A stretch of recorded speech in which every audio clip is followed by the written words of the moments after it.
You're listening to The Bible Guys, a podcast where a couple of friends talk about the Bible in fun and practical ways. Here we are. We are back. The Bible Guys are back in the house. The Bible Guys plus one. Minus Zarbaugh. Chris Zarbaugh is out this week, but you and I are holding down the fort. Yeah. And have the inimitable Wesley Woods with us. Yes, I am here. And good to be here. That's fantastic. So I'm so glad you're here. It's the day after Christmas, and we're all still kind of reeling. Hopefully you got all the wrapping paper out of the place, and you haven't eaten all of the bad snacks. Yeah, I think they're still full. Yeah, exactly. Well, so today we have a segment called Guess the Word. Okay. And so if you've ever played like Taboo or one of those games, so what I'm going to do is I'm going to give you clues to see if you can guess the key word. All right. There's one word I'm trying to get you to get, but I have 5 words I'm not allowed to say. Okay. That would really make it easy. Okay? All right, here we go. Okay, so the first one is this. This time of year has 31 days, and it's the time of the year we're in. The winter? No. Christmas season? Nope. It's followed by January. February? No, followed by January. So January comes after it. December? There you go, December. I wasn't allowed to say cold, Christmas, winter, month, or November. Yeah, I'm thinking like winter. Are you? Yep. Okay. Good job. Okay, so you got December there. So the second one would be you build it out in the yard with your kids. Snowman. Yeah, there you go. Snowman. Yep. Very, very good. Okay. Oh my goodness. You want Santa to fill it with all kinds of stocking. Treats. There you go. Yeah. Stocking. I wasn't allowed to say, on Snowman, I wasn't allowed to say snow, frosty, abominable, carrot, or Olaf. Okay. Yeah, but as soon as you said build it outside, I'm like, it's got to be a snowman. Yeah. And then stocking, I wasn't allowed to say fireplace, chimney, hang, socks, or feet. Okay. Okay. The next one is the one up front who helped Santa's sleigh. Oh, Rudolph. I said sleigh. I wasn't allowed to say sleigh. Oh, but that was an easy one. Red nose. Even if you didn't say sleigh, help Santa out front is Rudolph. I know, but I said sleigh. So our listeners get 50,000 points for my failure there. So those of you that have been listening for a while, you should be gaining some big points. Yeah. I wasn't allowed to say red nose, reindeer, sleigh, or bright. Okay. Oh, man. And then it's probably in your living room with lights. Christmas tree. Yes. Yeah. Okay, but that's not the word. Oh. But now that you've said tree, it's a certain color, and we say it lasts for a long time. So what's the color of your tree? Green. Okay, what's the word that comes before green that references those kind of trees? It references those kind of trees. Lasts a long time. Yeah, a real tree. Something green. Oh, something green. Oh man! Our listeners are screaming at they're probably hollering, throwing stuff at the. It's evergreen. Yeah, evergreen. There you go. I'm picturing the pine cones and everything, but I just couldn't. Evergreen is the word we were looking for. So tree, needles, winter, plant, and pine. Yeah. So once you said tree, I could use tree, but before that I couldn't. So, yeah. All right. Well, hey. I guess that means good. All of our listeners got 50,000 points for that one too. Yeah. So some of you came away with 100,000 points today. Congratulations to you. Yeah. We're so proud of you, and I'm feeling particularly generous. Usually Zarbaugh only wants to give like 1,000 points. Oh, so this is like extra Christmas. This is points. Day after Christmas generosity. So you got to go all the way. We are just spreading Christmas cheer, just blowing the points. We got a bunch of extra points. Yeah. Because Zarbaugh's been so greedy with them all year. Yeah. We've got a bunch of them. We got to get rid of them before the end of the year. They expire. He's probably watching right now. He can't even say anything That's about right. it. That's right. That's tough. Well, we are today talking about how there's a season for everything. Yes. And there's a famous song by the Byrds called what, Wesley? I can sing it. Yeah, go ahead.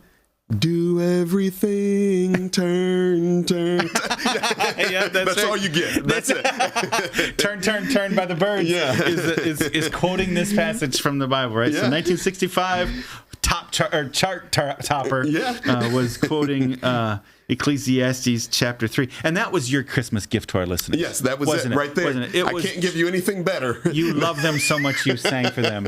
It's just like Zarba. Yeah. Right? So he loves to sing for people. He loves to tap dance and ice skate and all those kinds of things. I think Zarba can do it all. He can, He should have been what are the people on Broadway? He should have been like in a play or something. Yep, a Broadway actor. Yes, that's what he should have been.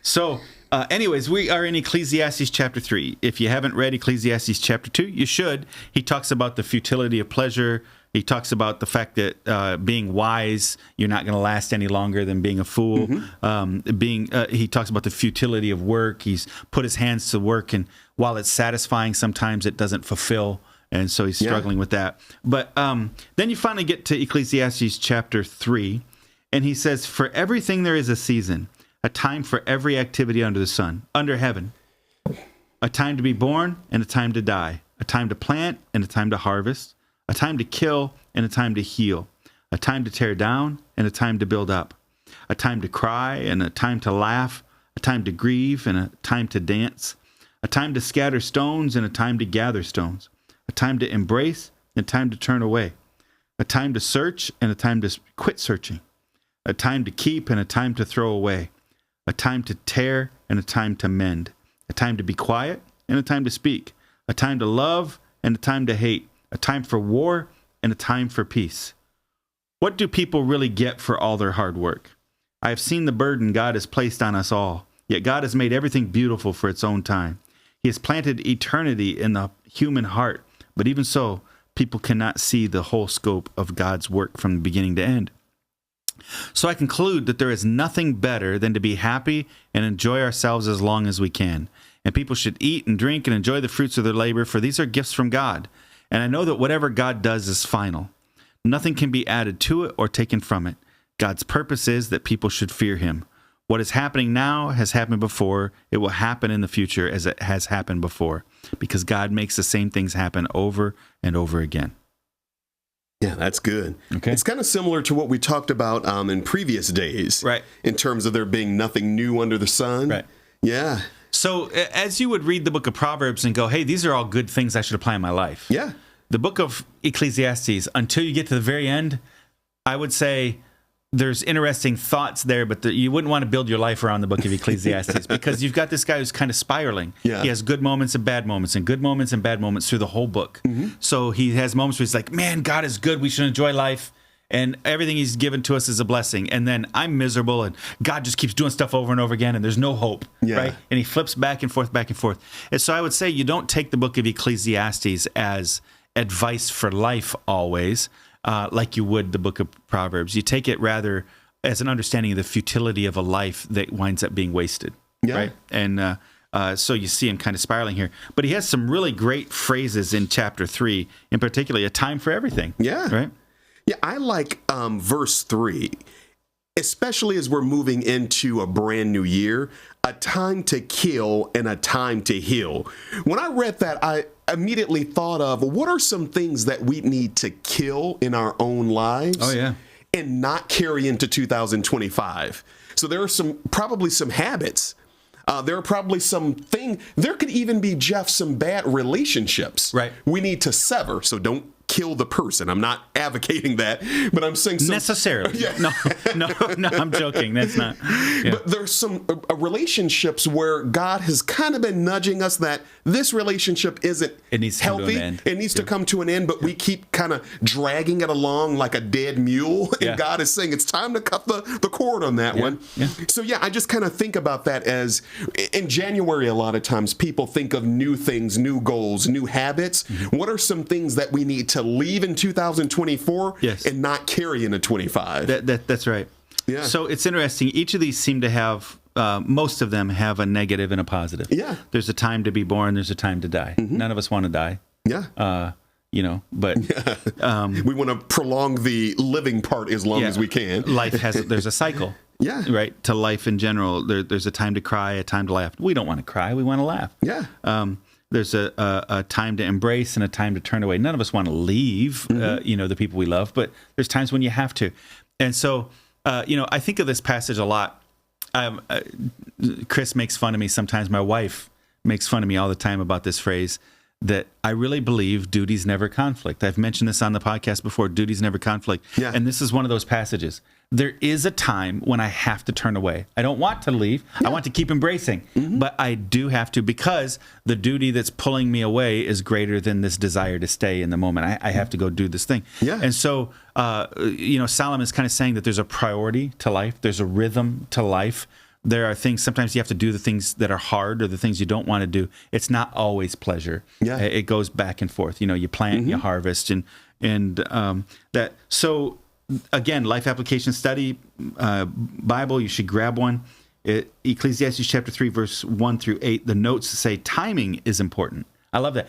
That's really a great lesson learned. Yeah. Timing is important. It's possible to do the right thing at the wrong time and wind up getting the wrong results. Yeah, that's true. Right? So Yeah. you can do the right thing the wrong way and get the wrong results. You Yeah. can do the right thing with the wrong attitude and get the wrong results. Yeah. So timing, doing things the right way at the right time with the right attitude are incredibly important. Yeah, So when God says do it then. yeah. Yeah. Yeah. So all the experiences listed in these verses are appropriate at certain times. The secret to peace with God is to discover, accept, and appreciate God's perfect timing. Yeah. The danger is to doubt or resent God's timing. This can lead to despair, rebellion, or moving ahead without his advice.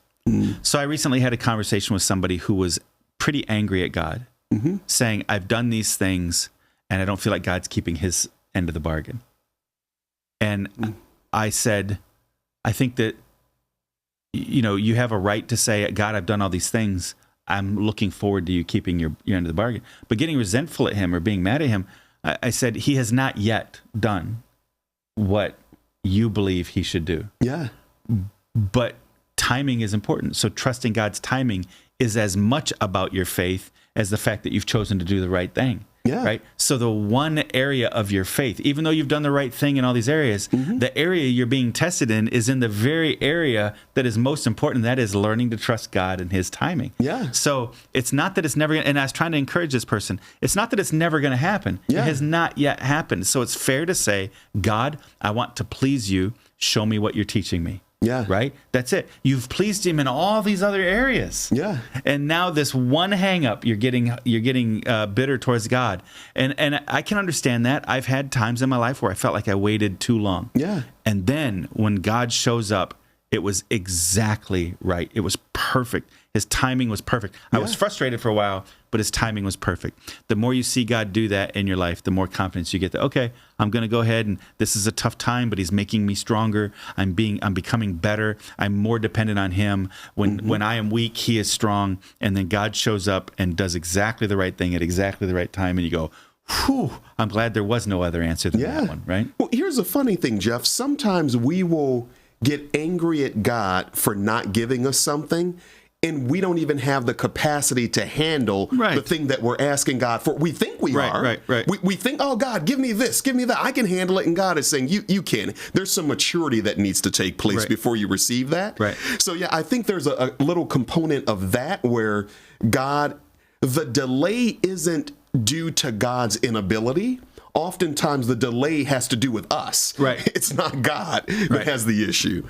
So then he goes on and he talks about, what do people really get for all their hard work? And he's kind of grumbling about, man, I just been busting my tail and I don't know. Yeah. Your ability to find satisfaction in your work depends to a large extent upon your attitude. You will become dissatisfied if you lose the sense of purpose God intended for your work. We can enjoy our work if we remember that God has given us work to do and to realize that the fruit of our labor is a gift from him, right? So you have to see your work as a way to serve God. Yeah. So we have a musician that is a volunteer. He's a successful jeweler and has a good partnership, a good business, all those kinds of things. So we're coming into this Christmas season. We were going to host 22 services at Heritage Church. Yeah. Our Sterling Heights campus was going to host 14. Originally, we were only going to do 12. Yeah. But then we had so many tickets disappearing. We have to do tickets. They're free. We have to do tickets in order to know how many people are going to show up because we don't have enough seats. Yes. And so we only have 750 seats, and we have thousands upon thousands upon thousands of people come at Christmas. So we use the ticket things. Well, then we realized we need to add 2 more services. So our worship pastor goes to some of the volunteer musicians and he says to this one musician specifically, hey, listen, we had to add 2 more, and I know it's a really busy season for you too, so I'll go find another person to take your place. I don't want you to feel obligated. And this guy turned to him like kind of shocked and frustrated. He said, I think you think that my whole life mission is to be a jeweler. And he said, being a jeweler is what funds my ministry. Wow. Right? Not everybody can get paid for ministry. He said, me being able to serve God and God's people with the gifts he's given me is the most important thing. Being a jeweler is satisfying in that it helps me be able to pay for the bills so that I can do ministry. Right? And what a great way to view it. That if you begin to realize that the work God gave you, you might feel like, you know what? I'm a shoe salesman. What good does it do? Shoes wear out. Yeah. Right? But if you could see it instead to say, God gave me this ability to make money with selling shoes. I'm going to do the best I can so that I can have the most impactful ministry. Yeah. Right? And then go find your purpose in ministry. Go find the thing that God would have you do, serving God, serving his people, and then understand that the job that you have through the week might be simply to pay the bills so that you have a roof over your head, food in your belly, a vehicle that can move you around, some clothes on your body, so that you can go and do the ministry that he has designed for you. And what a great perspective. Yeah. And this is kind of the frustration he has, is he is struggling understanding what is the purpose of my work. Yeah. And, you know, my friend who's this musician says, the purpose of my work is to be able to fund the fact that I get to do ministry. Yeah. Right? Now, Jeff, what would you say to the person who says, you know, I love that story, but I don't know where I fit in. I don't know should they just dive in somewhere, serve for a while, see, like what advice would you give that person? Yes. First of all, you know, I would recommend understanding that God has given you, he shaped you for ministry. Rick Warren, kind of famous for that statement, right? SHAPE, shape. He gave you spiritual gifts. Discover what your spiritual gifts are. Talk to your pastor, talk to a faith leader, talk to somebody and say, help me discover my spiritual gifts. And then he gave you a specific heart. There are things that you love that other people don't love as much as you. Yeah. Right? Maybe you love serving orphans, or maybe you love helping start new churches, or maybe you love hospitality, or maybe you love caring for people who are struggling in the moment, right? God's given you a heart that he hasn't given everybody else. So that's unique. He's given you certain abilities in your life. You know, for you, you've got this great radio voice. You've got this great ability to communicate. It may not be the thing you love all the time, but you do such a good job presenting and communicating. Matter of fact, a lot of times you wind up being a spokesperson for Heritage Church. You've been on all the TV channels lately, haven't you? Recently. The mall across the street's closing, and they gave us a bunch of stuff, equipment out of the mall. And so you wind up being kind of the spokesperson. You kind of have this great a presence that way. God gifted you. That's an ability he gave you, as opposed to me. A lot of times I'm on there going, you know, in front of the camera. It's just not my gift.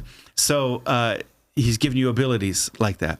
Other people, it might be the ability, you know, for me, working in a nursery or whatever, my grandkids are over, and all of a sudden I realize the diaper needs to be changed, and I'm like, oh no, I know technically how to do it. Functionally, it's a mess. Next thing you know, I'm tangled up, covered in tape, powders all over the room, and it's just a full-on disaster, right? That ability is not great, but there's others who change diapers without even thinking about it, just right? That's just like my mom. She could do just. I have friends that are so amazing with power tools and constructing a thing. I just had a friend walk through our house, and I'm needing to build a shower. And he goes, oh, this is all you have to do, blah, blah, blah, blah, blah, blah, blah. And I'm like, all you have to do? That sounds like building the pyramids to me. Right? But to him, it just makes sense. And he just does stuff all the time that way. So you have abilities. So you have spiritual gifts. Discover what they are. You have a specific heart that there's things that you love or care about more than others. God's given you certain abilities that you can do that are just natural to you. You don't think they're a big deal because you're good at them. Yeah. And I look at those same abilities. That's a really good point. And I'm like, that's amazing. I see somebody hear a tick, tick, tick, tick in an engine and go, oh, I know what that is. Blah, blah. Take it apart, rebuild it, and it's done in an afternoon. I'm telling you, if I took that engine apart, it would never get put back together. Just still be in pieces. Right? Never. But for me to get up and speak in front of 10,000 people on a weekend, no big deal. Right? Whereas you would die. You know, not you. You're also a great speaker, but other people would die if they had to get up in front of a crowd. Right? It's just and so it's just natural. It's a natural thing. So abilities, personality. your personality maybe is extroverted or introverted. You tend to be a positive thinker or a negative thinker. Maybe you see the potential in things or the potential danger in things. You have a unique personality, right? And they've identified somewhere between 16 and 32 different kinds of nuanced personality types, and it's unique to you. And then your experiences, the things that you've done. My daughter the other day was talking, she was chit-chatting with some friends. Yeah. And she was talking about a flight. They were talking about turbulence while they were flying. And my daughter goes, oh yeah, one time my dad and I, we were flying to a meeting at the White House, and we had horrible turbulence, whatever. And her friend, well, what? You went to a meeting at the White House? Yeah. And so that experience for my daughter is unique. How many of her friends have been at a briefing at the White House, right? Yeah. That's an experience that's unique. Or when she went to Togo with me or whatever, she's had all these really unique experiences that are only for her. Yeah. Only she's had her combination of experiences. And so it's built her up to this point in her life.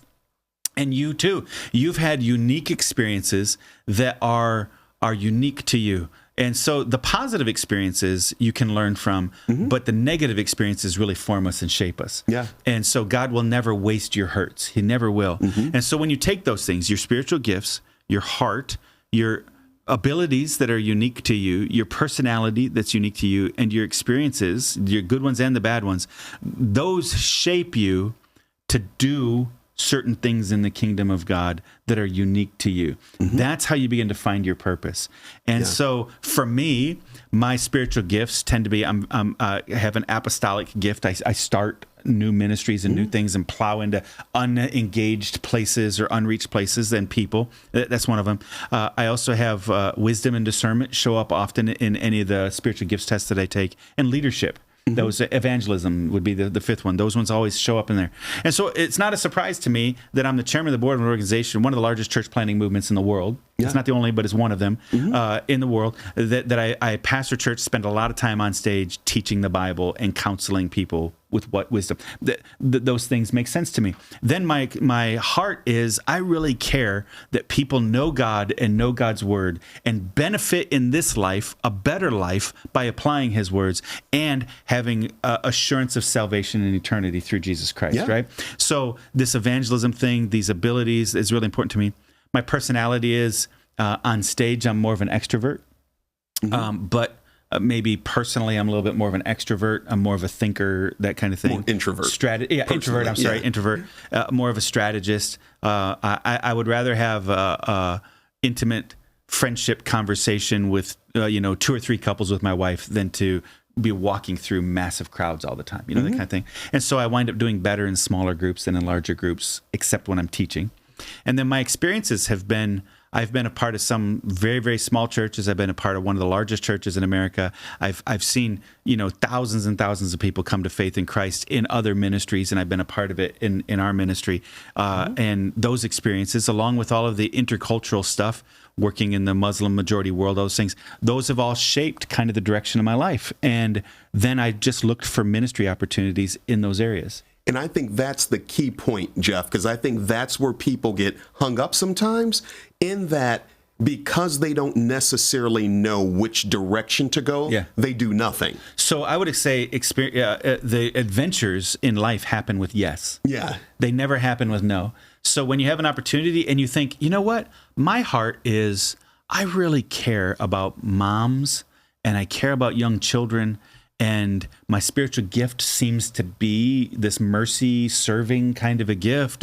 And my abilities are that I've got some background in raising kids and doing those things. And my personality is that I love serving other people and out in front, or maybe I love being behind the scenes and just making sure details get done. My experiences are that I already have some skills in this thing. Hey, I see at Heritage Church, for instance, there's an opportunity in the nurseries. I'd love to jump in and just serve moms who are struggling that week and serve their little babies and their little kids or whatever. Maybe, and then you test drive it. And then you go, ooh, that's not my deal. What I see instead is the administrative side of serving families. I'd like to get over in the minute and test drive things. When an opportunity comes up, say yes, test drive it for a while, see if it works. Do you have the skill set? Are there skills you need to develop? And then go try another thing, but don't give up. Yeah. What Solomon is saying is, my work was only for me, and it feels like it's no purpose. Yeah. And I'm telling you, when you find purpose in the work you're doing, it's almost always because you're making a difference in other people's lives, and you're fulfilling God's purposes in the world around you. Yeah. Yeah. Yeah. No, that's awesome. Well, good, Wesley. Thank you for joining us today. And I hope as people are heading towards the new year that this would be an inspiration, that you would do the work. Sit down with a piece of paper, write out your shape in those 5 areas, and begin searching, God, what is it that you want me to do different or more or new in 2025 that I haven't been doing in 2024? Yeah, that's good. All right. Well, God bless you. And thank you for joining us today. We'll see you tomorrow on the Bible Guys.